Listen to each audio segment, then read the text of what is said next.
Right, so bound for FightHype.com with me. I've got a very exhausted, and a hot, very sweaty. You're cool, sweaty.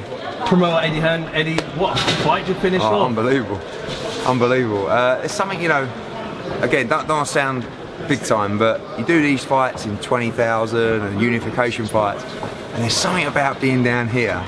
It just sort of reignites your love for the sport, you know. And I'm really proud of Isaac. That was a real gutsy performance. He took the fight on 3.5 weeks' notice. He weren't really ready, but you know he hasn't got the benefit that others have had of the GB system and multi-fight deal and stuff like that. And that was gutsy. That was. I've not. I think dislocated his shoulder, put it back in the corner. I tried to pull him out. Yeah, you know, running out. Yeah, I said, look, if he's dislocated his shoulder, he's got to go because you don't want to get stopped. So pull out of an injury, we'll do the rematch. Yeah. Popped it back in. Said no, don't. I'm fine. Right. Massive balls. When you see fights like this and atmosphere like this, you just want to come back in. I know. Start prize I just said to Frank, who works for me, I said, find out what Saturdays they've got free. You're cool.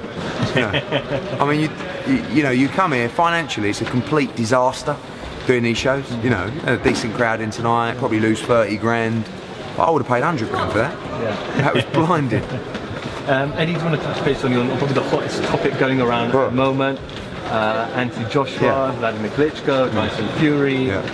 Reading today an article about Joseph Parker promoter stating that they might go after WBO against Mr. Ruiz. Where are we? What's going on? Nothing really. I mean, 20,000 views on Instagram today. Yeah, I know. No, I thought I'd put that out because people are asking me non-stop, so I'll probably do that more often. Actually, it worked quite well. We're still talking to Wladimir Klitschko. There's a number that we feel AJ's worth in that fight. If we can get it, the fight will happen. If we can't, we'll make a defence on November 26th. Maybe against Parker, maybe against someone else. So we have to move. I was hoping to get something done this week or weekend. Everyone's so that's okay. Everyone's talking about it, which is always good. And then we crack on and hopefully get something done next week. Is there a chance it won't be November 26th? Yeah, there's a chance. I mean, if it's Klitschko, you could do it in another couple of weeks, promotional-wise, But both guys have been training. Josh has been training 3 or 4 weeks, and Vladimir's been training for 6 months.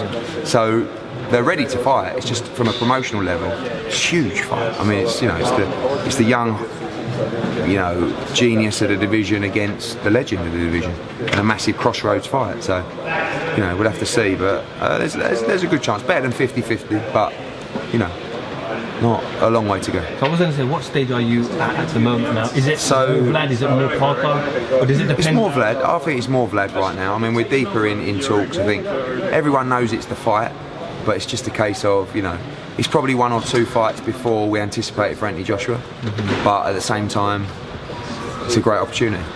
We want it for all the belts if possible, but if it has to be a unification, I feel, it's not really a voluntary defence, because then that puts Klitschko in an awkward position if he's just a voluntary challenger for a belt, So we'll see, but we're trying to make it happen. We're trying to make it happen for boxing.